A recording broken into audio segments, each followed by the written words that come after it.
Olá, turma, tudo bem com vocês? Sou o professor Alisson, estou aqui em nome do curso Prof. Daniel Pereira para a gente estar fazendo a resolução da prova de Ciências do Ensino Médio da prova do Colégio da Polícia Militar. Beleza? Então, bora nessa, começando aqui pela questão de número 31, uma questãozinha aí sobre astronomia. Bora nessa. Sistemas planetários podem ser entendidos como conjuntos de objetos não estelares que orbitam uma ou mais estrelas. Nesse contexto, o Sistema Solar é um sistema planetário do Sol e os cientistas acreditam que tenham surgido há aproximadamente 4,6 bilhões de anos. Considerando o tema Sistema Solar, em especial os planetas rochosos e gasosos, analisa as afirmativas a seguir. Então vamos nessa primeira afirmativa, que é a seguinte. 1. Planetas rochosos, também conhecidos como planetas telúricos, advieram da colisão e junção de grupos rochosos menores após a formação do Sol. Possuem superfícies sólidas e rochosas e são geralmente encontrados em regiões próximas da estrela. Beleza, até que essa afirmativa está bem tranquila, parece, né, já de cara aqui que é uma afirmação verdadeira, que está correta, e vamos seguir aqui. Então ele está falando que essa primeira afirmação aqui ocorre por quê? De acordo com essa segunda afirmativa aqui. Planetas gasosos possuem massa e volume elevados, logo são conhecidos por formarem enormes esferas de gás que se originaram da condensação gasosa proveniente de gases restantes da formação de sua estrela mais próxima. Então, de cara aqui, com essas duas afirmativas, a gente já tem, pelo menos aqui, que 1, né, é uma afirmativa verdadeira, e 2, que também é uma afirmativa verdadeira, que ambas estão corretas. A única coisa aqui que me parece problemático é nesse porquê. Esse porquê aqui, ele quer dizer que o 1 acontece por conta dessa afirmativa 2. Só que não, tá? Não é por isso que a afirmativa 1 é verdadeira por conta da afirmativa 2. Parece confusa, mas aqui vocês que estão acompanhando, acho que dá para entender tranquilamente. Então, vamos dar uma olhada aqui nas afirmativas, ver qual que é certa. Vamos ver se bate então com isso. Que a afirmativa 1 é verdadeira, a 2 também, só que a 2 não justifica a primeira. Então tá. A respeito dessas afirmativas, assinale a opção correta. A. As afirmativas 1 e 2 são proposições verdadeiras. Beleza, mas a 2 não é uma justificativa correta da 1. Muito bem, essa aqui é promissora para ser a certa. Vamos deixar ela aqui selecionada. Vamos ver as próximas. As afirmativas 1 e 2 são proposições verdadeiras. E a 2 é uma justificativa correta da 1. Não é uma justificativa dela, não. C. A afirmativa é uma proposição verdadeira e a 2 é uma proposição falsa. Negativo. Ambas são verdadeiras. D. A afirmativa 1 é uma proposição falsa. Não. E a 2 é uma proposição verdadeira. Então, essa também está errada porque a 1 também ela é verdadeira. E as afirmativas 1 e 2 são proposições falsas. Não, então temos aí de fato a letra A sendo a nossa alternativa correta. Beleza? Próxima. Então uma aqui de citologia sobre células. Vamos aqui, ó. De cara já nos coloca aqui, já coloca para nós dois tipos de células. Então a gente sabe aí que a gente pode classificar as células de duas formas bem amplas, tendo lá as células que são procariontes e eucariontes. Aqui de cara já temos esses dois tipos de células. Vamos tentar entender aqui e ver essas afirmativas deles. Então, então primeiro ele está pedindo para que a gente observe essas imagens aqui abaixo e traz essas afirmativas. 1.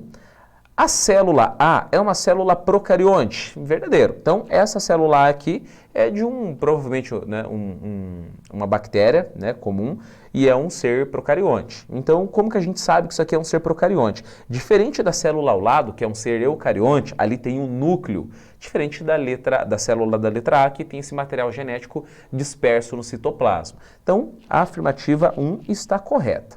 2. A e B são constituídas de membrana plasmática, beleza, citoplasma, beleza, e carioteca, aí não. Então, membrana plasmática, ambas têm, apesar de que a célula bacteriana, além de membrana plasmática, ainda tem a parede celular, igual as plantas, né? As plantas também possuem membrana plasmática e ainda a parede celular, tá? Só que elas, aí vai ter uma composição diferente, mas ainda assim seria uma parede celular. Tá falando de citoplasma? Sim, ambas aí têm citoplasma, inclusive as eucariontes. As células eucariontes têm ali organelas dispersas nesse citoplasma. As células procariontes não possuem organelas, mas têm estruturas como ribossomos ali dispersos nela. Então, o citoplasma ambas têm. Só que carioteca, vocês aí lembram o que era carioteca? Carioteca tem outros nomes também. Hoje a gente conhece mais como envelope nuclear ou membrana nuclear. Carioteca é o nome antigo, está caindo em desuso, mas como vocês estão vendo aqui ainda é utilizado nas provas. Então a estrutura com vários nomes. Pois é, a biologia é assim, algo que tem vários nomes. Carioteca, membrana nuclear ou ainda envelope nuclear, quer dizer aí dessa estrutura que reveste o núcleo, o que forma o núcleo. E a gente tem aí que as células procariontes não possuem carioteca. Então a 2 está errada. 3. Na célula B estão presentes organelas como mitocôndrias e cloroplasto. Veja, aqui do lado, a célula B é uma célula animal ou vegetal? Vocês lembram a diferença entre elas? Ambas são eucariontes, ambas possuem núcleo. No entanto, a célula vegetal possui uma estrutura que às vezes tem até 90% desse volume do citoplasma, que seria o vacúolo. E aqui a gente não tem esse vacúolo. Além do vacúolo, a célula vegetal ela é um pouquinho mais quadrada, porque diferente da nossa célula, que só tem a membrana plasmática, a célula vegetal tem a membrana plasmática e ainda a parede celular, tá? Aqui está falando o seguinte, na célula B estão presentes organelas como mitocôndria e cloroplastos. Mitocôndria, célula animal tem e célula vegetal também tem, só que cloroplasto somente a célula vegetal.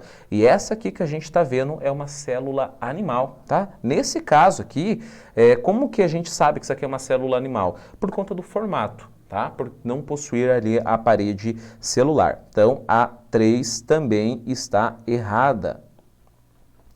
E a 4, vamos dar uma olhada nela. 4, ribossomos estão presentes em ambas as células. De fato, ribossomos são estruturas, a gente até pode entender que seria uma organela, mas são proteínas específicas que servem ali para síntese de proteína, um tipo de material genético, né? A gente poderia pôr assim. Alguns até vão chamar de organela, mas sim, tanto a célula procarionte, a letra A, e a B, a nossa célula, uma célula animal, possuem ribossomos que participam da síntese proteica. Então, a 4 também está certo. Então, da 32, vamos ver qual que tem aqui a 1 e a 4 certas.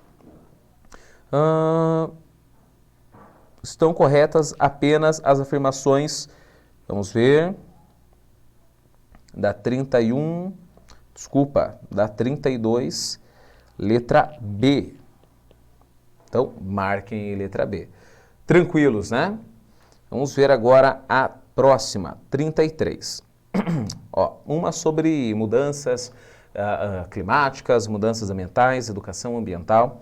33. Sobre as alterações ambientais e os ecossistemas, assinale V para as afirmativas verdadeiras e F para as falsas.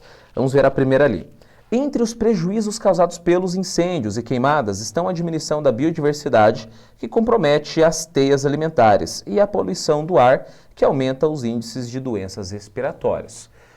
Tranquilo, essa é uma afirmativa verdadeira. Próxima. Além do desmatamento, a garimpagem, o agropastoreio e a biopirataria representam problemas ambientais enfrentados pelo bioma amazônico. Sim, todos esses problemas aí lá na Amazônia acontecem sim. Então, a busca de ouro, né, pedras preciosas, próprio agropastoreio, transformar, tirar essa mata nativa para plantar pasto para bois, por exemplo. Então, a própria biopirataria são problemas ambientais que a Amazônia, esse bioma, ele enfrenta sim. Então, verdadeiro também. Próxima. É possível realizar limpeza dos aquíferos contaminados com limpeza dos aquíferos contaminados com agrotóxicos e fertilizantes, retirando a vegetação rasteira para que a água da chuva penetre o solo. Negativo, né? Então essa vegetação rasteira, ela ajuda a proteger o solo de várias formas, né? Então não é uma forma de limpar esses aquíferos. Então essa está falsa. Próximo, na Mata Atlântica, a vegetação nativa desmatada vem sendo substituída por florestas mais jovens, certo? Garantindo, assim, maior biodiversidade de espécies e aumento dos estoques de carbono. Negativo. Então, essas matas que são mais jovens, elas não estarão trazendo uma maior biodiversidade. Pelo contrário, estaria diminuindo. Então, essa aqui também é falsa. E a última, manchas de petróleo impedem que a luz passe, o que prejudica a fotossíntese dos seres produtores marinhos, no caso as algas. Impregnam nas brânquias dos peixes, levando-os à morte por asfixia. Sim, então essa aqui é verdadeira. A nossa sequência ficou então VVFFV. Vamos ver se a gente encontra aqui da 33, letra C. Ok? Tranquila essa? Acho que sim, né? Próxima. 34, uma de química aqui para nós. Vamos dar uma olhada. As combinações de átomos de elementos químicos levam à formação de diferentes substâncias por meio do estabelecimento de ligações químicas. Nelas são envolvidos os elétrons da camada de valência, os quais estão dispostos no último nível eletrônico do átomo. O que ele está pedindo para nós aqui? Relacione as colunas que seguem conforme o tipo de ligação da coluna 1 e o exemplo da substância formada por essa ligação da coluna 2. Então, o que nós temos aqui? Então, tem os tipos de ligações, né? Os tipos de ligações que a gente tem na coluna 1, ligação iônica, ligação covalente e ligação metálica. E aqui no 2, as substâncias que são formadas por essas ligações e relacionar elas. Então, gás carbônico, ouro 18 quilates e cloreto de sódio. Começando então pelo gás carbônico. Primeiro vamos tentar lembrar ali dessa fórmula molecular do gás carbônico, vou desenhar aqui para vocês. Então, temos aqui o carbono e ele tem essas ligações aqui com o gás oxigênio. Então, nesse caso aqui do gás carbônico, sempre importante lembrar aqui essa fórmula molecular, eles têm esses elétrons que estão sendo compartilhados, essas duas ligações químicas aqui com oxigênio. Portanto, aqui nós temos, para quem lembra lá, aqui seria ligação covalente. Portanto, o gás carbônico seria a 2. Próximo, ouro 18 quilates. Gente, o ouro 18 quilates é uma ligação metálica, né? Não é puro, ele está ali ligado com outros metais. Então aqui, essa aqui acho que é uma das mais tranquilas. A gente já tem, deixa eu só tirar aqui a 2 que a gente já encaixou. E a 3, a gente colocaria aqui no ouro, que a gente sabe que seria uma ligação do tipo metálica. Então, 3. E o último ali, cloreto de sódio. Então, a fórmula molecular, só para exemplificar para vocês, seria o NaCl. Então, lembrando que para vocês, o NaCl ele tem 7 elétrons, né, nessa camada. Então, ligando aqui. E nesse caso aqui, ocorre por uma diferença, o NaCl, né, eletricamente carregado, muito mais do que o sódio nesse caso. Nesse sentido aqui, essa ligação ela vai ser por uma atração, né? Uma atração eletrostática. Então, nesse caso aqui, seria uma ligação do tipo iônica, né? Por conta que esses átomos estão desequilibrados eletricamente, tá? Então, nossa sequência seria 2, 3 e 1. Temos essa aqui, vamos ver, 2, 3 e 1. Opa, estava escondidinho aqui. Então, seria a letra E na questão de número 34. Beleza, né? Cadê? 35. 35, nossa última questão aqui da prova do Colégio da Polícia Militar do Ensino Médio. Então vamos lá. 35. Considerando a necessidade de ações sustentáveis para a redução de emissão de gases causadores de efeito estufa, assinale a alternativa em que são listadas apenas fontes de energia não renováveis. Vamos até selecionar aqui esse não renováveis, as quais devem ser evitadas. Então, só para lembrar lá, temos as fontes de energia que são renováveis e as não renováveis. Renováveis são aquelas que são, entre aspas, infinitas para nós, né? Por que infinitas? Que levaria ali pouco tempo ou muito tempo para acabar. Vamos pensar no caso do vento, né? O vento seria renovável, a própria luz do sol, embora a gente saiba que o sol vai acabar um dia, mas para nós, bilhões de anos, aí seria, né, praticamente infinito. Então, são exemplos de fontes de energia que são renováveis. Por outro lado, temos aquelas derivadas do petróleo, por exemplo, então o próprio combustível fóssil que a gente fala seria uma fonte de energia não renovável, né? Até se renova, mas leva milhões de anos para se formar o petróleo e para nós, né, nesse caso, seria uma fonte de energia finita, né? Então seria uma fonte de energia não renovável. Dessa forma, ele quer saber aqui quais dessas devem ser evitadas, uma vez que contém ali fontes de energias que não são renováveis. Então, assinale a alternativa, que são listadas apenas fontes de energia não renováveis. Diesel, vem do petróleo, não renovável. Eólica é a usina que utiliza o vento, então é renovável. E o gás natural também é não renovável, que também é um derivado ali do petróleo, né? Desse processo ali de decomposição de matéria orgânica, só que é diferente de uma outra forma que as pessoas normalmente confundem ali, gás natural e o biogás, né? Ambas vêm desse processo de decomposição, só que um vem ali do petróleo, que é o gás natural, diferente do biogás, que utilizam outros processos, né? Com matéria orgânica mais fácil, às vezes bagaço de cana, entre outras. Então, nesse caso, tem aqui uma que é renovável, que é eólica, portanto, essa aqui está errada. Ele só está pedindo as que são não renováveis. Letra B. Eólica, ela é renovável, então a gente já vai excluir essa. Fotovoltaica também é, e biogás também é renovável. Então, ele quer as não renováveis. C. Eólica, gás natural e fotovoltaica. A única que é não renovável aqui seria o gás natural. Então, já vamos excluir. D. Biogás, gasolina e carvão mineral. Carvão mineral é não renovável, a gasolina também, mas o biogás a gente viu aí que é uma fonte renovável de energia. O que sobra para nós, por eliminação, a letra E. Temos aqui, então, diesel, não renovável, carvão mineral, não renovável, e gás natural, não renovável também.